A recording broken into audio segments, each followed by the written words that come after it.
No garīgā līdz materiālam. Ar Līgu Leitāni.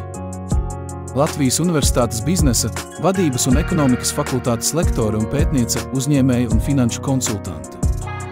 Viesis Ivo Pavlovičs, Pēterupes, Saulkrastu un Skultes drauģu mācītājs. Labvakar! Atkal tiekamies mēs, Līga Leitāne un Ivo Pavlovičs, bet šodien mūsu tēma, par ko mēs runāsim, ir bailes. Bailes mūsu ikdienā ir īpaši pēdējos gados ienākušas ļoti intensīvi. Viss šis Covida laiks praktiski bija viens baiļu un baidīšanas laiks, jo kā tikai ieslēdz jebkuru masu saziņas līdzekli, tā momentāli no šī ekrāna vai tika vēstīts par to, ka baidieties, ja un vēlreiz baidieties. Šobrīd atkal savukārt ir cita situācija, jo atkal mēs runājam par karu, par iespējamo karu un bailēm, kas saistīts ar to. Tātad faktiski mēs esam, varētu pat teikt, ka esam nonākuši tādā baiļu laikā. Baiļu laikā, un cilvēkiem, protams, šobrīd tiek sētas šīs bailes dažādos veidos. Gan, protams, tas ir par nākotni, par iespējām, par stabilitāti, par dzīvi, par veselību, par kara darbību un tā tālāk. Un patiesībā šis cilvēks ir diezgan labi manipulējams, jo ja cilvēks ir nobijies, tad pirmām kārtām jautājums ir, kas notiek ar viņa veselību, un otrkārt, jo protams, organisms reaģē uz šo te graujošo emociju kopumu, un tā tiek teikts, ka bailes patiesībā ir vienas no tām bīstamākajām emocijām, kuras cilvēku sagrauj. Jo cilvēks baiļu dēļ var praktiski arī nomirt. Ja? Un te ir tas jautājums par to, kā tas nākās arī, kā Covida laikā, kad mums vienmēr mediķi iepriekš teica, ka lai mēs atveseļotos, lai mēs būtu spēcīgi, lai mums būtu imunitāte un lai mēs visi labi dzīvotu, tad vienmēr slimniekam saka, tā vajag tikai mieru, neuztraukties, nebaidīties, viss būs labi un tā tālāk. Bet šajā Covid laikā mēs ieraudzījām tieši pretējo, visi cits par citu sacentās baidīšanas šajā te formātā, un tad tas cilvēks jau drīz vai izmisumā nezināja vairs, kur skriet, kur slēpties, ja, un kur kasties kādā zemē iekšā. Ja. Toties tagad mums šī te retorika ir attiecībā par iespējamo karu, kas varētu skart arī mūs, arī Eiropu.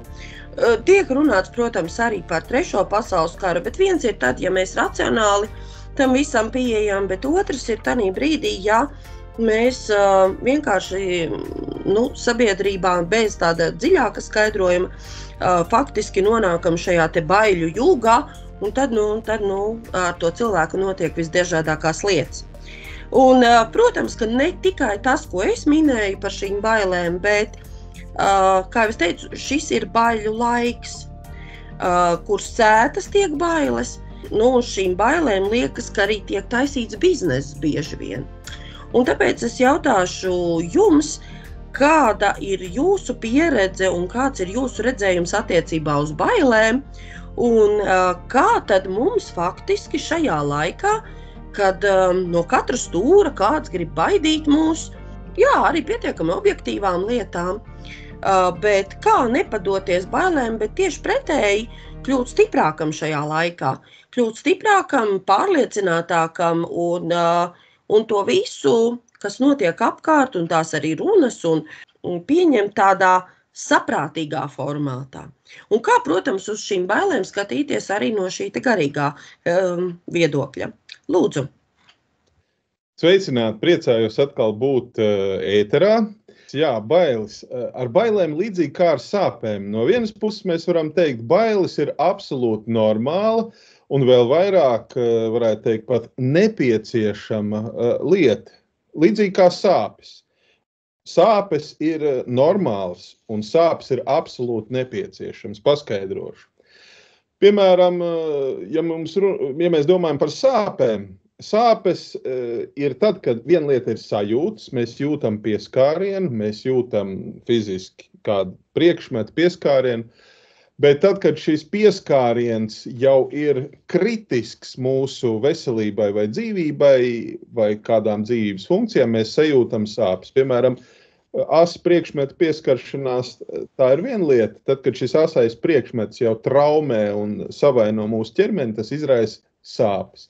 Šīs sāpes mums palīdz reaģēt, izvairīties no šīs sadursmes ar kādu priekšmetu, karstu, asu, augstu un tam līdzīgi. Un šīs sāpes mums palīdz reaģēt un izvairīties varbūt no nāves. Un tādā nozīmē sāpes ir normāla fizioloģiska reakcija, fiziskās sāpes. Un tās palīdz mums kā laba aizsarga reakcija. Līdzīgi var teikt arī par bailēm. Nu, ja cilvēkam ne no kā un nemaz un necik nebūtu bailes, tas būtu diezgan postoši. Ja cilvēkam nebūtu bailes ne no augstuma, ne no ātruma, ne no karstuma, ne no augstuma, ja cilvēks vispār nejust nekādas bailes, tad visdrīzāk cilvēks sevi diezgan ātri pazudinātu. Un mēs zinām, kā tas ir ar maziem bērniem. Mazi bērni no kaut kā baidās nesaprotam iemeslu dēļ, bet dažkārt mazi bērni no kaut kā nebaidās, un mēs pieaugušie iemācām viņus baidīties. Jā, mēs iemācām baidīties, bet mēs tā piesardzīgi. Nu, klasisks piemērs, kur savienojas mazliet sāpes un bailes. Maza bērna audzināšanā. Piemēram, maziņš bērns, viņš skatās, vai nu tur ir plīts un uguntiņa, kurās, vai nu svecīte ir uz galda. Vecāki saka, tas ir karsts. Neaiztiec, tur pirkstiņš sāpēs un tā tālāk. Bet tam bērniņam, dikti gribās tai liesmiņai pieskarties vai tām plīts durtiņām un tā. Un tad pieaugušie bieži vien izvēlas tādu kontrolētā veidā ļaut bērnam iegūt zināmu sāpju pieredzi, un lai viņš līdz ar to arī iegūst zināmas, neteiksim bailes tādā ļoti lielā mērogā, bet lai viņam ir zināma bijība pret uguni, pret karstiem priekšmetiem. Un šādu notikumu maza bērna dzīvē ir ļoti, ļoti, ļoti daudz. Gan par ātrumu, gan par augstumu, gan par augstumu.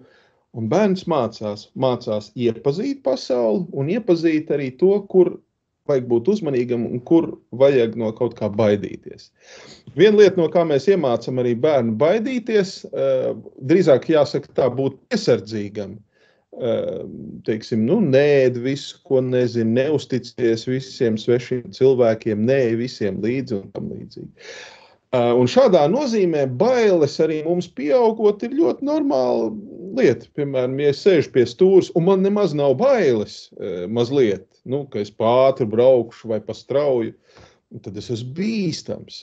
Ja es nemaz nebaidos, piemēram, pat dažreiz uzstāties vai publiski runāt, man nekāda tāda sirds neietrīcis, var runāt jebko un jebkam, ja man nekādas bīšanās kaut mazliet nav, tā ir bīstama situācija. Tātad bailes palīdz mums realizēt šo tādu arī paškontroli mazliet, un bailes palīdz mums ievērot zināmas robežas gan sevis dēļ, lai mēs neapdraudētu savu veselību, dzīvību, un lai neapdraudētu arī citus.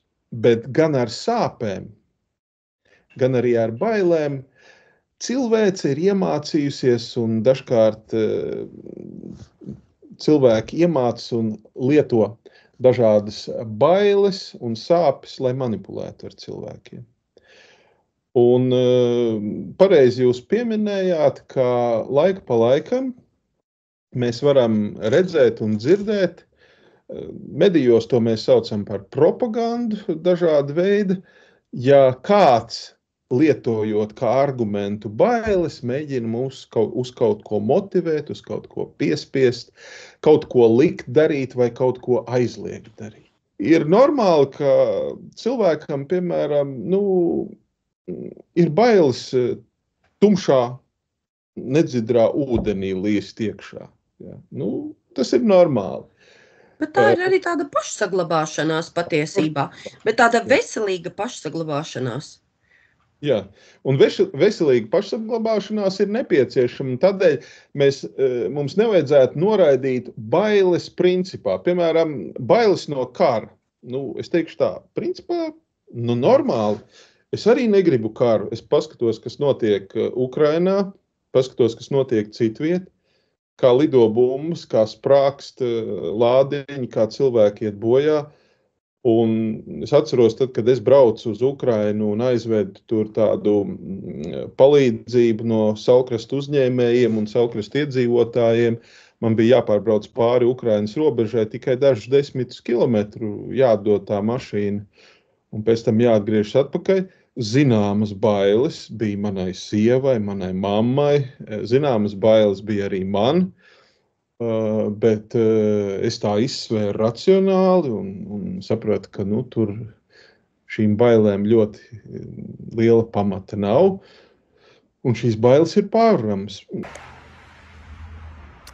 Tā, mīļie draugi, Saulkrastu uzņēmēju biedrība ir noorganizējusi akciju, un šīs akcijas rezultātā ir savākti ziedojumi šīm te brīnišķīgajām Suzuki džipiņām, kas stāv man aiz muguras, un naktī no svētdienas uz pirmdienu es ar šo džipu braukšu uz Ukrainu, lai nodotu to tālāk Ukraiņu lietošanā.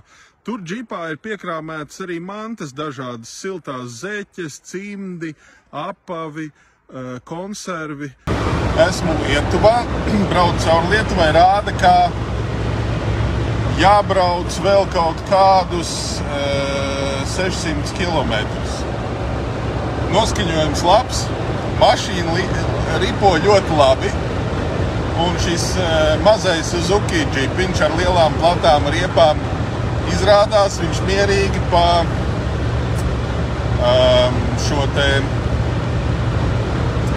šo atgaitas šoseju, kur drīkst braukt uz 110, viņš arī uz 110 ir labi iet. Un ir cerība, vismaz tā man vējs rāda, kā ap 6 es būšu pie Polijas un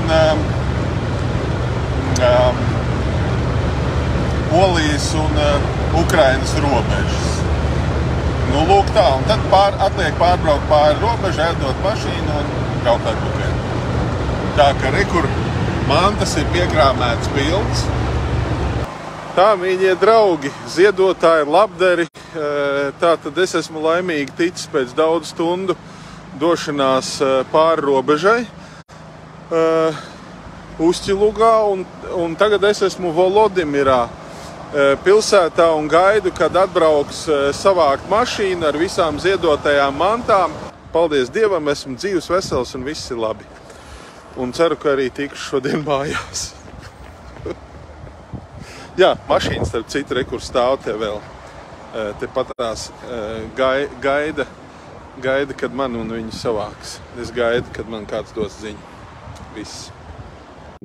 Man ir vairāk kārt gadījies vest savus bērnus uz slimnīcu, un tad tur tiek veiktas kādas lielākas vai mazākas, pārsvarā ne ļoti lielas manipulācijas, un dažkārt, piemēram, atceros, tā bija laikam vidējā meita. Un vajadzēja viņai neliela ķirurģiska operācija, un tur bija nepieciešama arī anesteziologa. Tad viņi iemidzināja. Un tad es lasīju tos papīrus, ko man vajadzēja parakstīt bērnu slimnīcā, un citu starpā tur parādās arī procentuāli, cik šādos gadījumos procentuāli ir nāves iespējamība. Un tad man kā tēvam vajadzēja, man jau, protams, saka, tā ir sīka operācija, mazs griezieniņš un tam līdz nekas tur nopietnas, nekas tur tāds, kā saka, čiks un viss. Bet tad, kad es parakstu to dokumentu, tur ir neliels tāds statistisks pielikums, kas ir tajā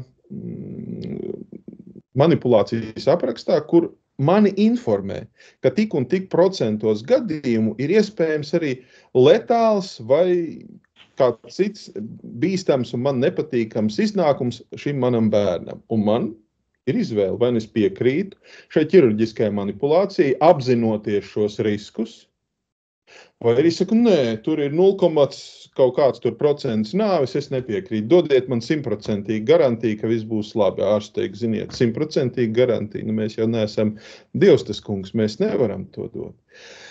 Tādēļ tas ir tāds saprātīgs risks ar zināmām bažām un bailēm, bet risks, uz kuru mēs tomēr ejam. Bet tās, kā jau jūs arī pieminējat un kā es uzsveru, tās ir veselīgas bailes.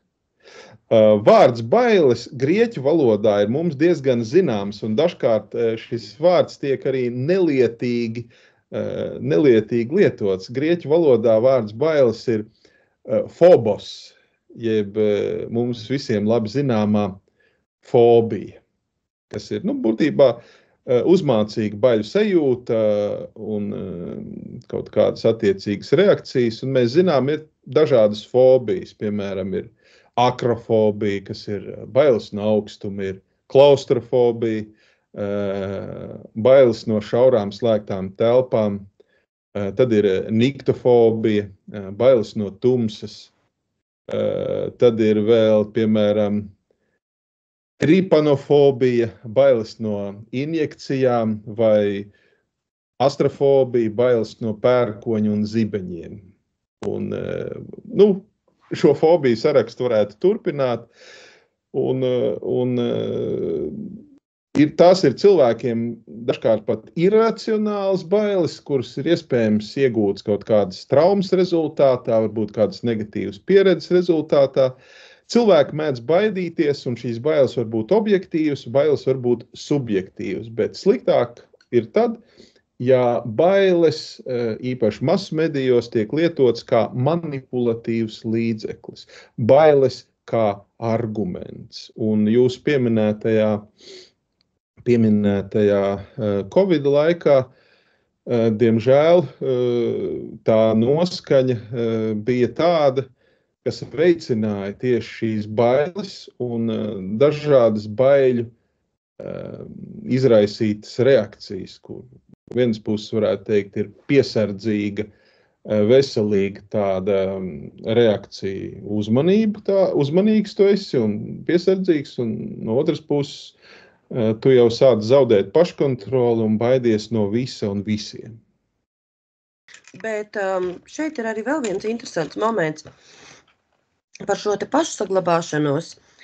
Tanīpat laikā uz visa šī te fona, tas, kā tiek dažreiz dotas šīs bailes tīri caur šo manipulatīvo propagandas formātu, cilvēks pazaudē arī to klasisko pamatu pašsaglabāšanās formātu. Viņš sāk uzticēties arī lietām, kuras iepriekš nebūtu iespējams. Vispār kā tas būtu iespējams, ka cilvēks kaut kam tādam piekristu, ka viņš kaut ko tādu atbalstītu.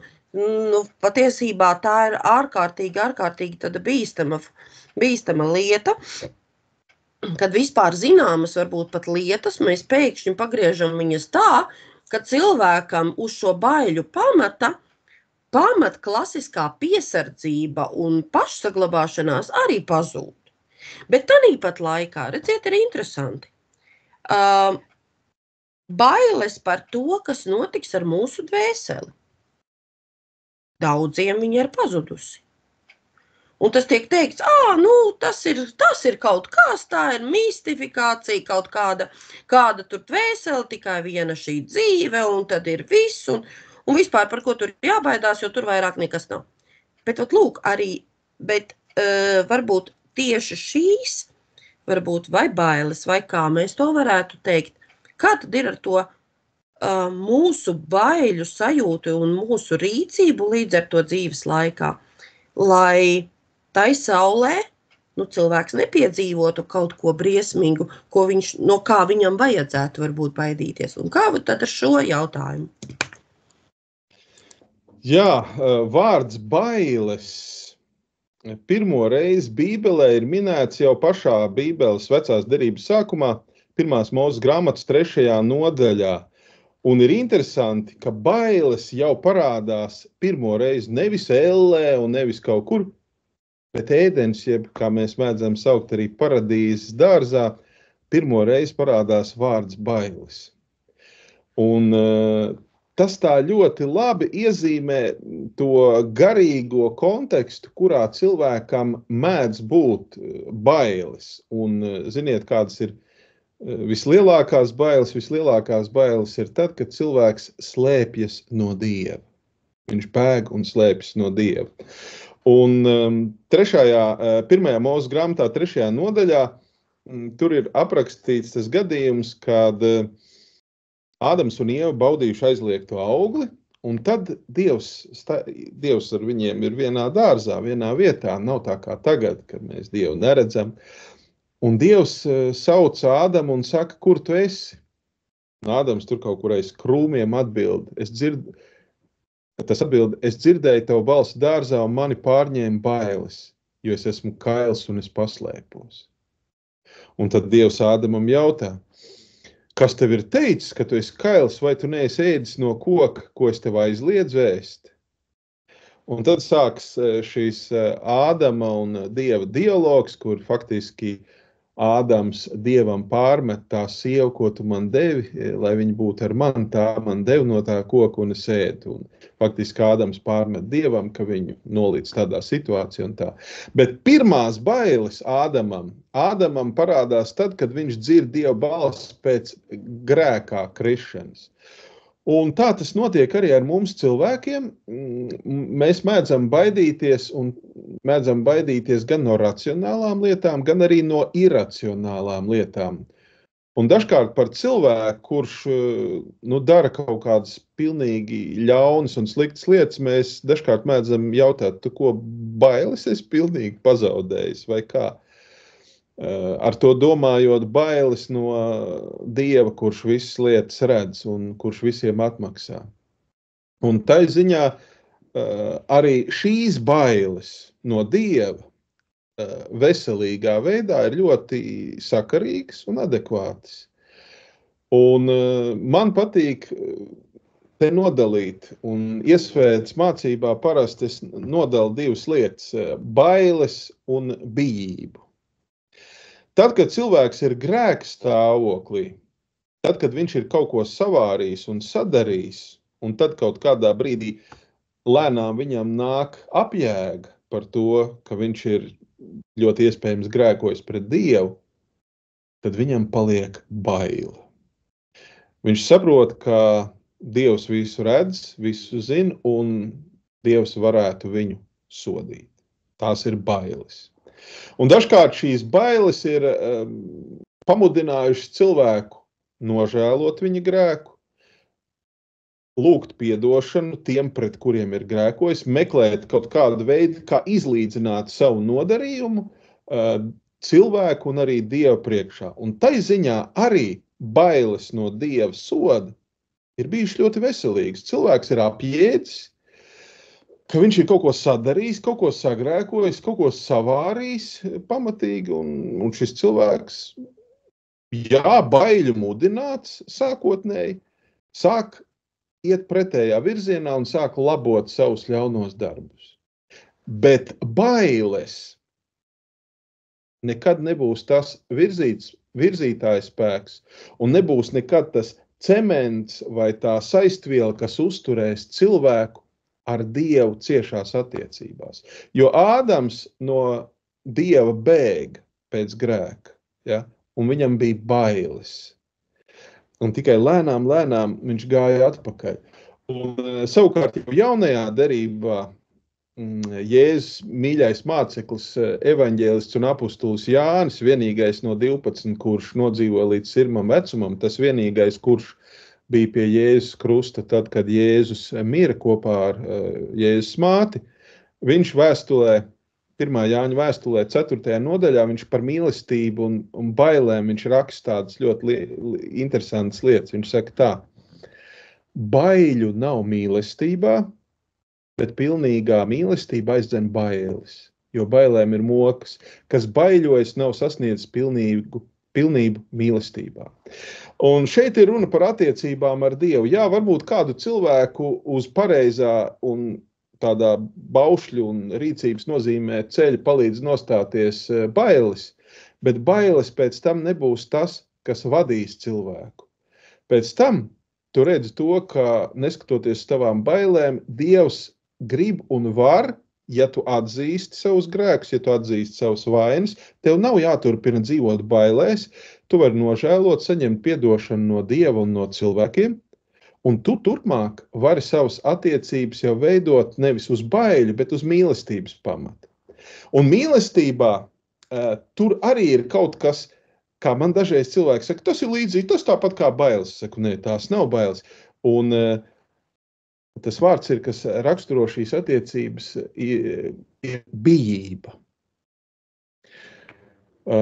Tev būs Dievu bīties un mīlēt. Mazajā katehismā komentējot visus baušļus raksta zem katra baušļa Mārtiņš Luters. Un dažreiz cilvēki saka, kāpēc mums no Dieva jābaidās? Es saku, nē. Luters komentējot, rakstot, tev būs Dievu bīties, viņš nesaka, tev būs no Dieva baidīties. Un tad es to raksturoju parasti ar tādu piemēru. Kāda atšķirība starp bijību vai bīšanos un bailēm? Tad, kad bērns iet pa tumšu ielu un viņam pretī nāk manieks, draudīgs vai iznāk, tad bērnam ir bailes no manieka, no potenciālā ļaundara un slepkavas vai pārdarītāja cilvēkam vai bērnam ir bailes. Viņš no viņa bēg. Bet tad, kad bērns iet mājās pēc skolas, un viņam tagad ir iespēja vai nu sēdēt telefonā un spēlēt spēlītes, skatīties YouTube'ā video, kamēr vecāki no darba nav atnākuši mājās. Un kā citādi jauki priekš sevis pavadīt laiku vai izpildīt mājas darbs, piemēram. Un tad bērns tā padomā par tēti, par mammu. Viņš padomā, ka tas tētis un mamma taču atnāks vēlāk un pajautās. Un man taču būs jāsaka, ka es neesmu pildījis mājas darbu, bet sēdējis tur spēlītēm vai YouTube'ā multenis skaties. Un tad šī sajūta, ka es negribu abēdināt vai es negribu sarežģīt savas attiecības ar savu tēti, mammu, es izpildīšu mājas darbus, lai viņiem būtu prieks. Un varbūt pēc tam sēdēšu savā YouTube'ā vai skatīšos, spēlēšu kādas spēlītes. Un tā ir bijība. Nevis tādēļ, ka tētis atnāks mājās, būs dusmīgs un vēl kaut ko. Nē. Bērns izsver un saprot, ka viņš mīl savu tēti, viņš mīl savu mammu. Viņš negrib sabojāt šo vakaru, viņš negrib skumdināt savstarpējās viņu attiecības ar savu neizdarību, un viņš izdara nevis tā, kā viņam pašam šai brīdī. Viņam varbūt gribētos tai YouTube pasēdēt, bet viņš izšķirās par labu, ka izdarīt tā, kā patiktu tētim un mammai. Un pēc tam viņš konstatē, ka tas patīk arī viņam pašam. Un tā jau ir bijība. Un starp bailēm un bijību ir milzīga atšķirība. Tādu interesantu piemēru es varētu minēt. Kāds man pazīstams cilvēks pēkšņi saka, ka viņš baidās no klusuma, jo klusumā viņš sadzirdēs savu sirdsapziņu. Un tas tajā pirmajā brīdī man likās tā interesanti, vai tad tā var būt, ka cilvēks baidās pabūt pats ar sevi, jo izzinot sevi, viņš sapratīs, ka, acīm redzot, īsti nav rīkojies tā, kā vajadzētu. Un te laikam ir kaut kas ļoti līdzīgs. Bet šī gadījumā bail no tā, ka jutīsies slikti, jo tā sirdsapziņa jau viņai ir tāds kā tārpiņš. Viņš tevi grauž, un tas cilvēks it kā iet un dara, un it kā priecājās un dzīvojās. Bet tā sajūta nav laba. Jā, tātad faktiski, un tas ir tas jautājums, ka tad, kad ir tā sirdsapziņa, jā, ir. Bet ir cilvēki, kuri šajā mūsdienu dzīves ritmā, viņi dzīvo un mēģina iemidzināt šo sirdsapziņu tik tālu, lai viņiem nebūtu ne bail, ne šīs savas sajūtas, jā, un tāpēc faktiski šis Covid laiks bija ārkārtīgi interesants. Jo tanī brīdī no vienas puses viena daļa, protams, juka prātā, jo pēkšņi viņi bija mājās, viņi bija izrauti no šīs ritma, kur viņi varēja aizmidzināt visu pēc kārtas, savu sirdsapziņu, savu pienākumu sajūtu, savu atbildību un daudz ko citu, ja? Un viņi sēdēja mājās, principā. Un tas viņus darīja ļoti, ļoti bažīgus, un tas viņus iedzina bailēs. Bet bija tādi, kuri bija ar lielu prieku un teica, jā, es pabiju pats ar sevi šajā laikā. neskatoties uz tiem visiem absurdiem, kas vispār bija, bet viņš saka tā, lai viņi ir, mani tas īpaši neietekmēja, tīri emocionāli, iekšējā, garīgā ziņā, jo es pabiju pats ar sevi, es pabiju ar saviem ģimenes locekļiem, un es varēju parunāt pats ar savu sirdsapziņu, vai es visu daru tā kā nākās. Tāds interesants tāds moments, cik daudz tādā garīgā formātā mums kā cilvēkam būtu jāpakomunicē pašiem ar sevi. Cik daudz, cik bieži, jo tas jau laikam būtu tas labākais ceļš, kas mūsos varētu būt, ka mēs esam paši ar sevi kādu brīdi un paskatāmies uz atpakaļ, ko esam darījuši, paskatāmies uz to, ko grasamies darīt, un tad izdaram savu secinājumu, vai tas ir pareizākais, ko mēs varam darīt, vai tas ir labākais. Jo tajā dzīves steigā, kurā mums ir šobrīd, mēs dzīvojam, ja, mums jau bieži vien tā laika, mēs sakam, laika nav. Ja? Laika nav pabūt pašiem ar sevi. Un dažreiz ir atkal savukārt, tad, kad mēs piestājamies, tad ir bail konstatēt, ka tā dzīve ir skrējusi, un mēs neesam izdarījuši tur to neesam paspējuši vai neesam novērtējuši. Un tā atkal ir tā nepatīkamā sajūta, un tad, lai nebūtu šī nepatīkamā arī baiļu sajūta par to, kāds būs sekas par to rīcību vai tieši pretēji nerīcību. Ja? Bet ko mums darīt? Cik bieži mums jābūt pašiem ar sevi un jāpaskatās un jāpāanalizē, savas visas emocijas, tā skaitā arī bailes par visu kaut ko. Jā, tur jūs trāpījāt, ka daudziem cilvēkiem ir bailes no klusuma.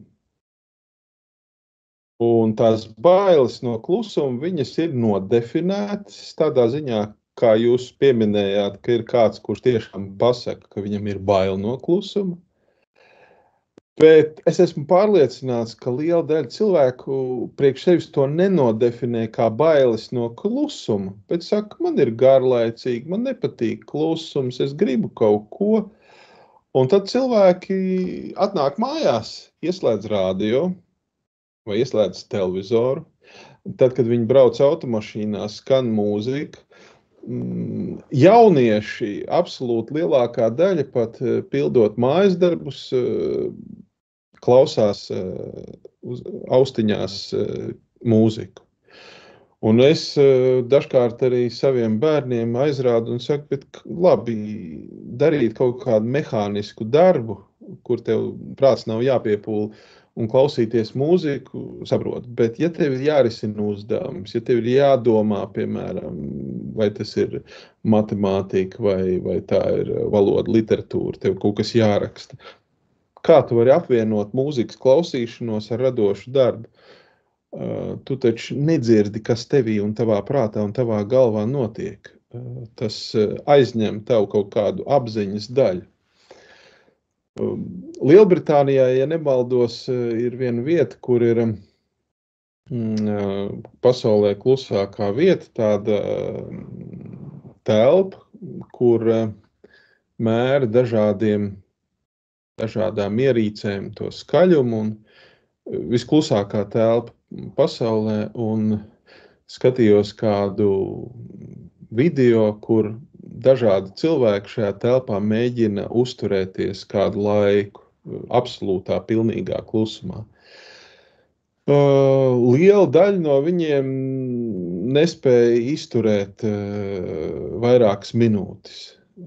Un tas iemesls ir tāds, ka noņemot visus ārējos blakus pasaules trokšņus, cilvēki sāk palikt vienatnē ne tikai ar savām domām, bet sāk dzirdēt arī savu ķermeņa fizioloģiju. Tas nozīmē, ka cilvēks dzird savu sirdspūkstus, sāk dzirdēt, kā asinis rit, sāk dzirdēt dažādas citus savu ķermeņa trokšņus, kurus iepriekš nav dzirdējis.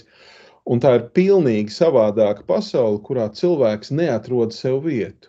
Un šie iekšējie trokšņi, viņa ķermeņa trokšņi visbiežāk, ir tie, kas cilvēkam lielākajai daļai ir nepanesami, viņiem ir tāda poga nospied un tev attais to telpu un tevi izlaiž ārā. Man būtu bijis ļoti interesanti pašam atrast tādu telpu, kurā ir absolūts klusums. Ne tikai klusums tādā nozīmē, ka nav ārēji tādu acīm redzamu trokšņu, bet absolūts klusums, kur tiešām nav nekādas skaņas, pilnīgi izolācija. Būtu ļoti interesanti pārbaudīt, kāda būtu mana reakcija. Bet pat nenonākot līdz šādiem eksperimentiem lielai daļai cilvēku, paskatieties, ja viņš nonāk, piemēram, kaut kur gaida kaut ko, pie ārsta rindā, gaida biļeti, gaida kaut kādu pasākumu, gaida transporta līdzekli. Lielākoties cilvēka apziņa un darbība ir tāda, ka cilvēks piepilda sevi, un vietas klusumam tur nav. Tādēļ baznīca jau no seniem laikiem rīko dažādu veidu rekolekcijas, un viens no rekolekciju veidiem patiesībā ir ģeniāli vienkārši. To var uzrīkot pat bez ārējas palīdzības, bet labāk tomēr, ka ir šī ārēja palīdzība, jo tas ir līdzīgi kā tu vari, protams, trenēties trenažieru zālē arī pats, bet ja tev blakus ir treneris, kurš saka, tagad šitādu vingrojumu, tagad tādu, tad ir mazliet vieglāk. Bet baznīcā ir tā praksa, ka cilvēks nonāk tādā vidē, kur ir nevis, no vienas puses tāds klusums, kur arī fiziski parasti tās vietas, kur notiek rekolekcijas, piemēram, mums ir Mazirbe, Mazirbes rekolekcija nams Kurzemes jūrmalā, un vēl ir pie Burtnieka ezera, tur Luterāņu baznīcai. Es zinu, ka tādas vietas ir daudz viet arī Latvijā vēl un pasaulē, kur piedāvā sekojošu iespēju. Tu atdod savu mobīlo telefonu, tev nav nekādu sakaru ar ārpasauli uz zināmu laiku, un tas ietilpst šīs rekolekcijas priekšrakstos, ka tu neesi sazvanāms, un tu nevari, un tev nevar piezvanīt. Tev nav pieejams ne internets, ne rādio, ne televīzija, nekas. Tev varbūt vienīgais ir kādi svētie raksti, grāmati, un tev vairākas reizes dienā ir lūkšana un mīlestība un miers. Un vēl, ja šādās rekolekcijās piedalās vairāk cilvēku vienlaicīgi, tur ir noteikums, savā starpā nedrīkst sarunāties. Tas nozīmē, ka arī ēšana ir klusējot, ir lūkšanas, ir dziesmas, kas dzied lūkšanās, bet vienīgais, ar kuru tu vari runāt, ir tavs garīgais tēvs vai tas, kurš vada šo rekolekciju par kaut kādām savām pārdomām, sajūtām, tur reiz dienā vai kā, un tad tās ir tādas klusuma rekolekcijas. Un tas fantastiskais ir tas, es arī esmu bijis savulaik Tezē klosterī Francijā, kur mēs tur bijām atsevišķā grupā, tur ir tā grupa, kas ir jaunieši, kas ir burziņš un tusiņš un lūkšanas un viss. Un ir atsevišķa grupa, kur piedalies kopējās lūkšanās, bet pārējā laikā tu dzīvo klusumā un bez sarunām. Un es ieteiktu pamēģināt kādreiz kādam cilvēkam, īpaši tiem, kuri aktīvi un darbīgi, vispirms sākt ar vienkāršāko. Ļauj savam iekšējam cilvēkam runāt. Un izslēdz ārējos kairinātājus, rādio, televīziju, un ļauj sev pabūt zināmu laiku dienā. Varbūt tās ir minūtes, varbūt kaut vai tās ir dažas minūtes, ļauj sev pabūt vienatnē ar savām domām.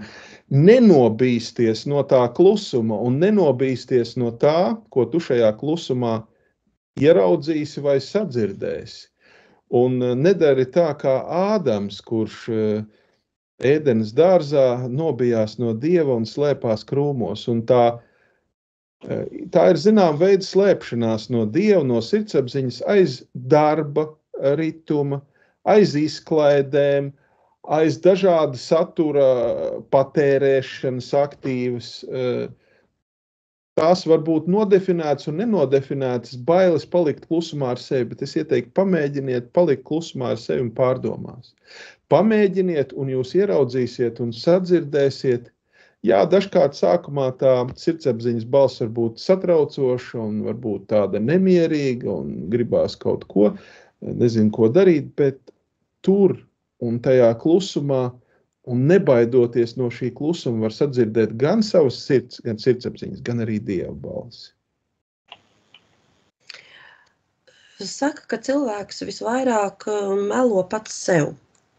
Un tajā brīdī, ja viņš tiešām dzīvo pēc principa, ka viņš nepaliek kopā pats ar sevi, ar savām domām, ar savām sajūtām, tad laikam tā jau arī ir tas, varbūt tas pieskarsmes punkts, kad cilvēks baidās palikt, jo viņam ir bail pēkšņi saprast, kāds viņš patiesībā ir. Un tad man tikko nāca atmiņā no vēstures dzīlēm viena ārkārtīgi interesanta doma par savu laiku pasaules valdītājiem. Bet tas ir ne mūsu laikā, jo mūsu laiks ierauj to cilvēku, politiķi, menedžeri, kas ir it kā vada valsti. Viņu ierauj tādā kā mutulī, un viņam jau nav laika domāt. Bet savā laikā pasaulē ir bijusi kārtība, ka ir bijuši domātāji, kuri tikai to vien darījuši, kā pie šīs valsts ir nodarbojušies ar domāšanu, analizēšanu, izvērtēšanu, tad viņi šo savu domu ir pateikuši tiem, kas savukārt ir nesuši to tālāk sabiedrībā, un tādā veidā katra lieta vairāk vai mazāk tika apdomāta, izvērtēta. Ja mēs mūsdienās tagad paskatāmies uz mūsu šiem, es viņus pat nevarētu saukt par vadītājiem, tie ir menedžeri, tie ir skrienoši menedžeri, kuriem tepatās jāpārgriež lēntīte, tepatās viņam jāizskrien ir rūna jānolasa, ko viņam iedeva tikko kāds tur priekš viņa tieši sagatavoto. Tad viņam ir attiecīgi vēl jāsatiekās un kaut kas tur jāuzklausa. Un šie cilvēki lielā mērā, viņiem nav laika domāt. Un viņi tikai patiesībā aiznes kāda cita radīto kaut kādu tādu veidojumu, bet tie, kas ir iedevuši viņiem savukārt arī to pametuši to lapiņu rakstīto, tie arī nav domātāji. Tie ir atkal savukārt savu interešu lobby, kuri izmanto šos politiķu un vadītāju menedžerus kā marionetes, lai ar viņiem manipulētu.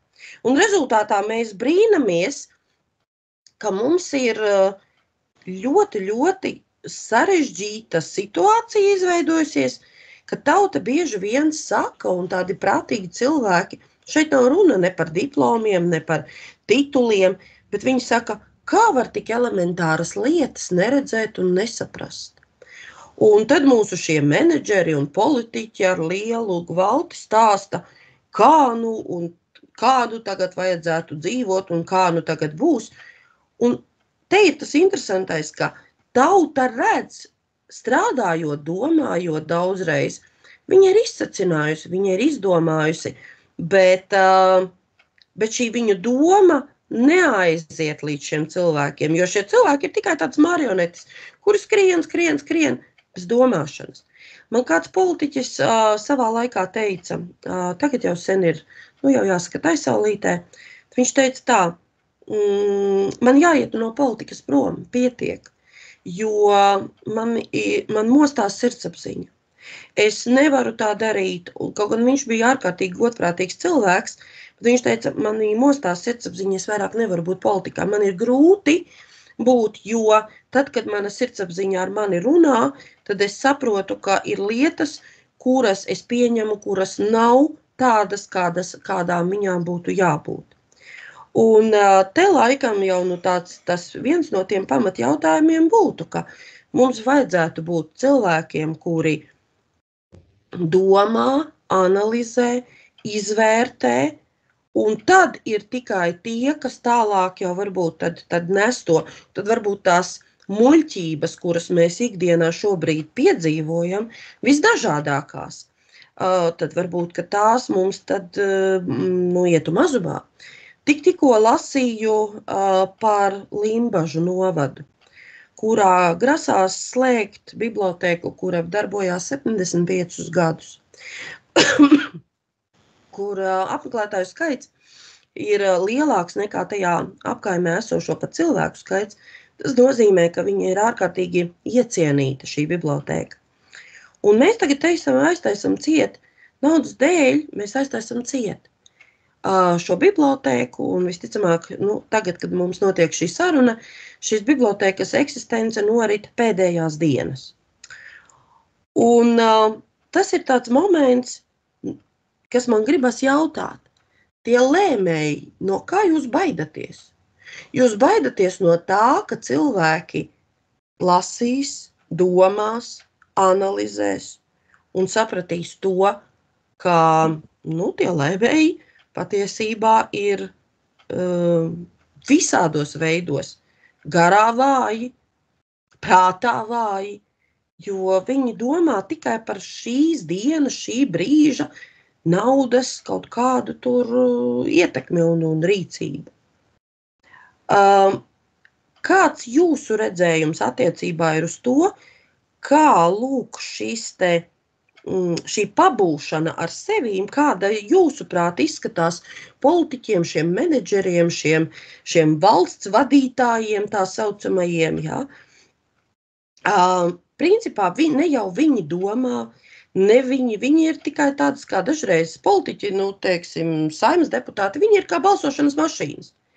Jā, kāds kaut ko pasaka, un tie pārējie tikai atbilstoši saviem principiem, jā, tātad viņiem pasaka, viņi ir koalīcijas, piemēram, locekļi, jā, tātad jums ir jābalso par vai jābalso pret.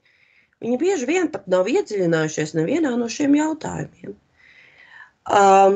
Ko mēs varētu ideiski mainīt, lai šie cilvēki, kuri lemj, lai viņi pabūtu ar sevi, bet parunātu ar sevi un padomāt loģiski, varbūt, ka viņus vajag arī lūk uz šādām te rekolekcijām aizsūtīt uz kādu nedēļu, 2, varbūt 3, un tad, kad viņi pabūtu paši ar sevi un pabūtu citā vidē, varbūt, ka tad viņiem attietos, jo redziet, tās zāles ir diezgan labas, jo tad, kad viņus neievēl, un tad, kad viņi tiek izmesti ārā, tad viņi ļoti ātri atgūstās un kļūst par tādiem atkal saprātīgiem cilvēkiem, bet atkal, līdz ko viņi ietiek atkal šajā te ritenī iekšā, tad vietējā brīdī viņi atkal pazaudē, jebkuru saprātīgo, kā saka, cilvēka saprātīgo redzējumu par lietu kārtībām, par kas ir labs un kas ir slikts, par sirdsapziņu, par daudzām citām lietām. Varbūt obligātā rekolekcija būtu jāiziet mums šiem cilvēkiem. Jūs ļoti pareizi uzlikāt uzsvaru, ka tad, kad cilvēks paliek vienatnē un tā, viņš sāk domāt. Tas ir ļoti svarīgi. Ne tikai dzirdēt savu sirdsapziņu, bet arī tad, kad tev pazūd jārēja kairinātāji, cilvēki sāk domāt. Ķīniešu domātājs Lao Tzu, viņš dzīvoja 6. gadsimtā priekš Kristus, viņš sacīja tā: esiet uzmanīgi ar savām domām, tās ir rīcības aizsākums. Uzmanīgi ar savām domām. Uzmanīgs ar savām domām var būt tikai tas, kurš ne tikai izvērtē to, saprotiet, viena lieta ir domāt par to, kas notiek ap tevi, ārpus tevis. Par kaut kādiem lēmumiem, kas tev jāpieņem, par kaut kādām lietām un notikumiem, uz kuriem tev ir zinām ietekme. Bet tev ir svarīgi ieskatīties sevī un izvērtēt savas domas, cēloņsakarības un rīcības motīvus, kuri jau izriet no tevis. Tavai rīcībai būs sekas, īpaši tad, ja tu esi publiska persona, ja tu esi uzņēmējs, kuram ir pakļauti cilvēki, ja tu esi skolotājs, kurš māca kādus citus vai mācītājs, jo īpaši, ja tu esi politiķis, kurš lemj un izdod likumus, tev ir jāseko līdzi ne tikai tam pašam darbam un tam gala produktam, bet tev ir jāmāk ieskatīties sevi un jāspēj uzdot jautājumu, bet kāpēc es domāju tieši tā? Kas mani mudina iet tieši pa šādu domas un virzības ceļu? Tātad mums ir jābūt uzmanīgiem arī pret to, kas notiek mūsu galvā, mūsu sirdī, mūsu prātā, jo tas ir rīcības aizsākums, kā saka Lao-Tzu. Tā ka tur pilnīgi piekrīt. Tādēļ zināma paškritika, zināma pašanalīze ir ļoti, ļoti svarīga.